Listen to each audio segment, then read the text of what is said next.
A thread mill's short-run demand for labor function. We can illustrate these calculations using an estimated Baldwin and Gorecki in 1986 Cobb-Douglas production function for a Canadian thread mill. Quantity equals labor to the power of 0.6 multiplied by capital to the power of 0.2.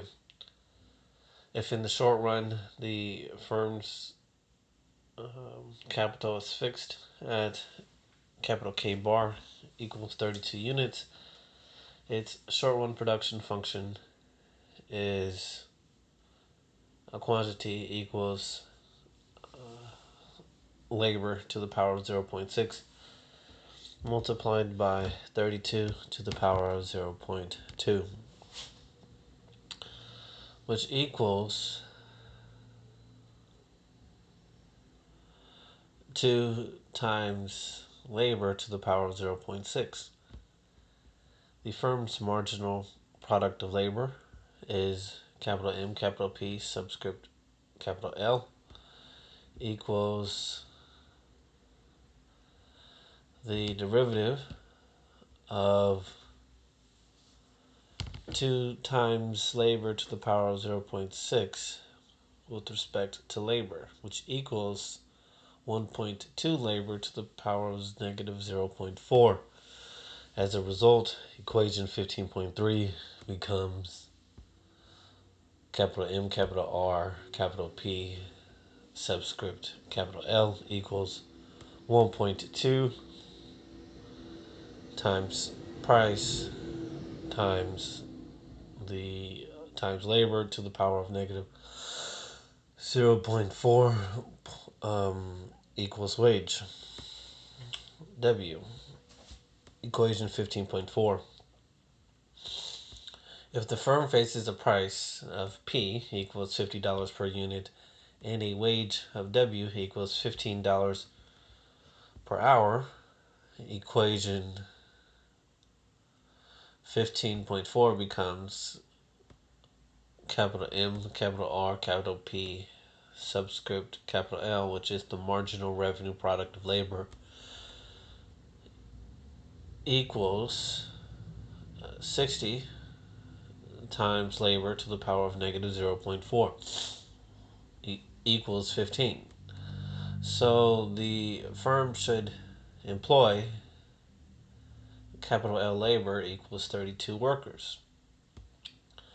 More generally, when we solve equation 15.4 for capital L labor in terms of price and wage, the thread mill's demand for labor function is capital L labor equals open parentheses 1 over 1.2 multiplied by wage over price, W over P, close parentheses, to the power of 1 over open bracket negative 0.4 close bracket is approximately equal to 1.577 multiplied by wage over price, W over P, and to the power of negative 2.5.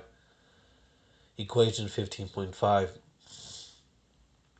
Figure 15.1 plots the thread mill's marginal revenue product of labor or labor supply curve when P equals $50. The wage line at 15 is the supply curve of labor that the firm faces. The firm can hire as many workers as it wants at a constant wage of $15. The marginal revenue product of labor curve, capital M, capital R, capital P, subscript capital L, is the firm's demand curve for labor when other inputs are fixed. The marginal revenue product of labor shows the maximum wage that a firm is willing to pay to hire a given number of workers. Thus, the intersection of the supply curve of labor facing the firm and the firm's demand curve for labor determines the profit maximizing number of workers. In figure 15.1, the short run demand for labor. Uh, the short run labor demand of a thread mill. In the short run, capital is fixed at 32 units. If the market price is $50 per unit and the wage is $15 per hour, the Canadian thread mill hires 32 workers at a point A where the labor supply curve intersects the mill's short run labor demand curve. If the wage falls to $10, the mill hires 88 workers at point B